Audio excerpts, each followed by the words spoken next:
Lorsqu'on parle de l'éducation des enfants, les parents ont un grand rôle à jouer. Pourquoi? Parce qu'ils font partie des personnes qui ont le plus d'impact dans leur vie. Alors, je vais vous demander de ne surtout pas zapper cette vidéo, car vous risquez de passer à côté de quelque chose qui pourrait vous être utile.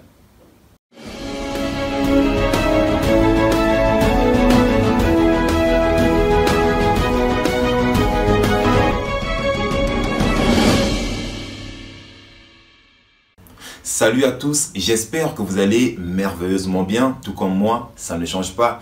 Qui plus est, je me sens toujours aussi parfaitement divin et d'ailleurs, vous devriez dire la même chose. Alors, pourquoi je m'intéresse particulièrement aux parents dans cette vidéo? C'est une très bonne question. Mais avant de répondre à cette question, je tiens d'abord à préciser une chose. Je ne prétends pas détenir le mot d'emploi par excellence sur la façon de bien éduquer ses enfants. Non. Et je ne cherche pas non plus à culpabiliser les parents. Ce n'est pas du tout mon but. Car je suis conscient que chaque parent essaye d'élever son enfant ou élève son ou ses enfants du mieux qu'il peut. Il fait de son mieux par rapport à ce qu'on lui a transmis. D'accord? Par rapport à son expérience personnelle et par rapport à ses recherches. Donc, le but de cette vidéo est de faire prendre conscience à certains parents qui, dans leur façon d'élever leurs enfants, font d'eux des êtres dépendants, faibles et paresseux. Et comme dit le proverbe 22:6, instruis l'enfant selon la voie qu'il doit suivre. Et quand il sera vieux, il ne s'en détournera pas. Autrement dit, chers parents, inculquez à vos enfants des principes et des valeurs. Et quand ils seront grands, ils ne pourront pas s'en détourner. Je trouve ce passage fascinant et similaire à ce qu'a dit le philosophe Phineas Quimby. L'esprit d'un enfant ressemble à une feuille de papier vierge sur laquelle tout le monde peut inscrire ce qu'il veut. Alors, je vais vous poser cette question. Chers parents, en tant que parents, qu'inscrivez-vous dans l'esprit fertile de vos enfants? Quelles pensées, paroles, croyances, principes et valeurs imprégnez-vous dans l'esprit de vos enfants? Prenez le temps d'y réfléchir, car ce que vous imprégnez dans l'esprit de vos enfants influence grandement leur devenir. Et dans cette vidéo, je vais partager avec vous 3 conseils, ou devrais-je dire 3 conseils suggestifs. Parce que ce ne sont que des suggestions. Ce sont des suggestions que vous pourriez appliquer dans l'éducation de vos enfants. Ce ne sont que des suggestions. J'insiste sur ce terme. Ce ne sont que des suggestions. Ne vous sentez pas obligé. Si vous êtes prêt à découvrir ces 3 conseils suggestifs, je vais vous demander de laisser un pouce bleu comme d'habitude. Et je vous dis, c'est parti.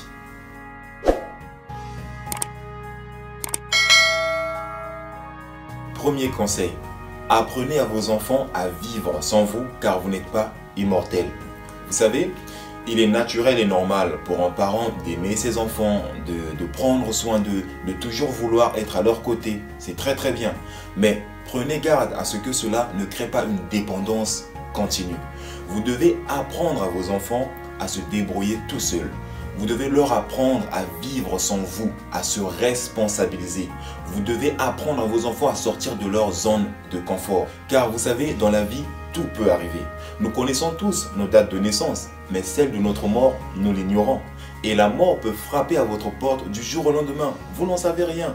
Tout ce qu'on sait, c'est que la mort est un rendez-vous inévitable.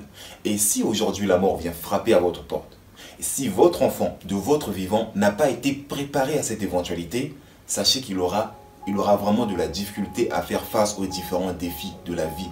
Il ou elle aura aussi du mal à développer sa force de caractère. Tout ça pourquoi? Parce que de votre vivant, vous l'avez trop assisté, vous l'avez surprotégé, vous l'avez mis dans une zone de confort. Voilà pourquoi il ou elle a du mal à s'adapter aux différentes situations en votre absence. Je vais vous donner un exemple pour vous faire prendre conscience à quel point il est important que vous appreniez à vos enfants à sortir de leur zone de confort, à se débrouiller sans vous, à se responsabiliser. Et cet exemple concerne Lionel Messi. Vous savez, les supporters parisiens sont sous le choc, ils ne comprennent pas. Ils se disent, mais c'est une arnaque. C'est pas le vrai Messi qu'on nous a vendu. On a acheté son sosie parce que le Messi qu'on a toujours connu n'est pas celui qui est au PSG. Eh bien, vous devez comprendre que les difficultés qu'éprouve Lionel Messi au PSG sont émotionnelles et mentales. Je m'explique. Lionel Messi a toujours connu le FC Barcelone. Donc Barcelone a été pour lui en quelque sorte sa zone de confort. Vous voyez, peut-être qu'il s'imaginait déjà finir toute sa carrière professionnelle là-bas. Et cette séparation soudaine et inattendue avec son club de cœur l'a vraiment fait tomber de haut. Il a du mal à s'en remettre. Pourquoi? Parce qu'il n'était pas préparé au changement. Il n'était pas préparé à sortir de sa zone de confort. Voilà pourquoi il a du mal à s'adapter au PSG. Il vient dans un club qu'il ne connaît pas vraiment, un club où les conditions sont différentes, la direction est différente, tout est différent du club dans lequel il a toujours joué. Vous voyez? Donc il a un peu du mal à s'adapter parce qu'il n'a pas été préparé. Par contre, si vous prenez Cristiano Ronaldo, j'ai regardé récemment un documentaire sur Netflix, le documentaire sur sa femme Georgina, et il y a une partie qui m'a vraiment intrigué au fait. Je pense qu'à l'époque, au moment du tournage, il était encore à la Juventus parce qu'on lui a posé la question, il a dit, vous savez, dans le football, tout peut arriver, hein, tout peut aller très très vite au fait. Et surtout quand c'est le mercato. Et c'est quelque chose qui ne m'effraie pas. Je n'ai pas peur parce que je suis déjà préparé à ça depuis que j'ai 18 ans. Cristiano Ronaldo approche la quarantaine. Il s'est déjà préparé mentalement et émotionnellement au changement depuis qu'il a 18 ans. Vous voyez la grande différence entre Lionel Messi et Cristiano Ronaldo? Voilà pourquoi Cristiano Ronaldo s'adapte facilement ou devrais-je dire, voilà pourquoi Cristiano Ronaldo n'a pas du mal à s'adapter aux différents championnats, aux différentes conditions parce qu'il s'y est déjà préparé depuis qu'il a 18 ans. Le deuxième conseil suggestif est celui-ci. Avoir un chien chez vous. N'est-ce pas, Didou? N'est-ce pas? N'est-ce pas? Non mais je rigole. Plus sérieusement, le deuxième conseil suggestif est celui-ci. Permettez à votre enfant de grandir en stature et en maturité. Vous savez, la maturité ou la sagesse n'a rien à voir avec l'âge. Beaucoup d'enfants âgés sont encore très immatures car depuis tout petit, ils ont été cajolés, chuchotés par leurs parents. Les parents ont toujours tout fait pour eux. Ils ont été continuellement assistés et cela a eu une influence sur leurs croyances et sur leur état d'esprit. Alors, chers parents, comment voulez-vous que votre enfant mûrisse ou s'assagisse si vous faites tout à sa place? Si il ou elle ne peut pas penser par lui-même, s'il ne peut pas prendre ses propres décisions, même s'il se trompe. Vous savez, cette assistance constante que vous apportez à vos enfants sont comme des béquilles que vous leur donnez. D'un côté, vous voulez voir vos enfants marcher sans ces béquilles. Mais de l'autre côté, dès qu'ils commencent à marcher, ils tombent. Ils se relèvent, ils titubent un peu, ils tombent à nouveau, ainsi de suite. Et vous, en voyant cela, vous courez vite vers eux.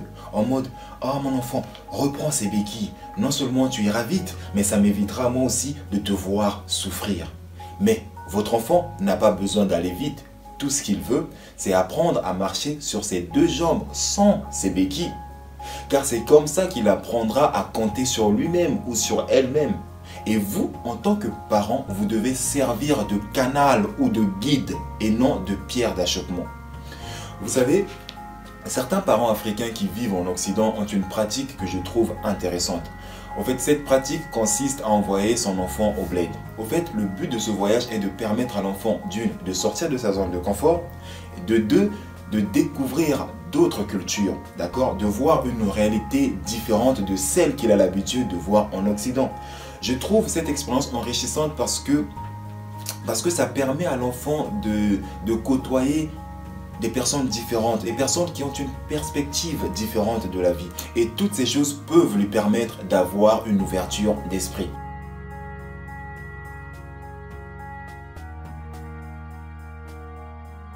Après, je n'insinue pas que tous les parents doivent faire la même chose. Non, cette pratique n'est pas la seule méthode efficace. Mais je vous ai seulement donné cet exemple pour vous faire prendre conscience à quel point il est important que votre enfant sorte un peu de sa zone de confort. Vous voyez, c'est comme ça qu'il apprendra à grandir en stature et en maturité. Et vous devez surtout insister sur un point. Votre enfant doit apprendre à faire confiance à sa sagesse intérieure. Il ou elle doit apprendre à se fier à sa guidance intérieure, à son être intérieur. C'est important. Et cela fait partie des principes et des valeurs que vous pourriez inculquer à votre enfant. Et passons maintenant au troisième conseil suggestif.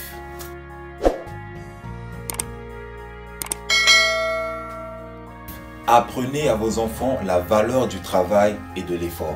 Vous savez, beaucoup de parents achètent à leurs enfants des choses qu'ils n'ont pas eues quand ils étaient tout petits. Mais je pense qu'ils devraient d'abord commencer par enseigner à leurs enfants la valeur du travail et de l'effort.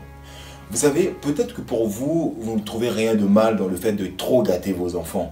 Vous ne pouvez pas leur dire non, vous leur dites tout le temps oui, oui. Pour vous, vous trouvez ça normal. Mais ce que vous ignorez en adoptant cette attitude, c'est que vous faites de vos enfants des êtres faibles, dépendants, paresseux. Vous faites d'eux des assistés.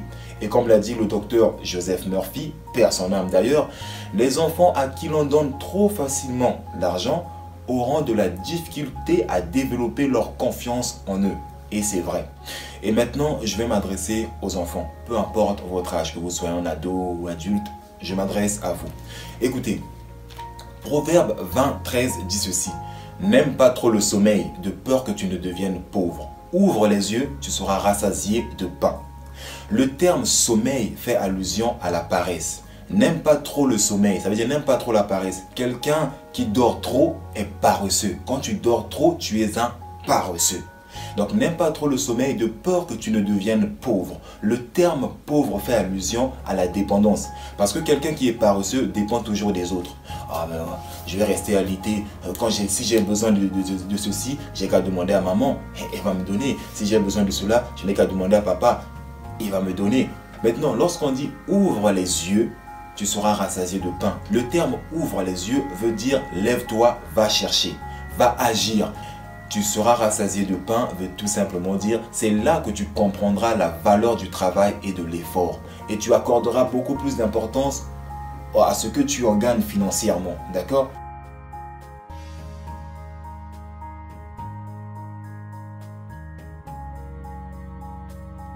Donc voilà, chers parents, les 3 conseils suggestifs que je tenais à partager avec vous. J'espère ne pas avoir vous offensé. Le plus important n'est pas la façon dont un message est reçu, mais plutôt la façon par laquelle il est transmis.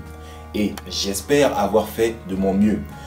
Je n'ai pas cherché à culpabiliser qui que ce soit et je n'ai obligé personne à mettre en pratique les conseils que je vous ai donnés.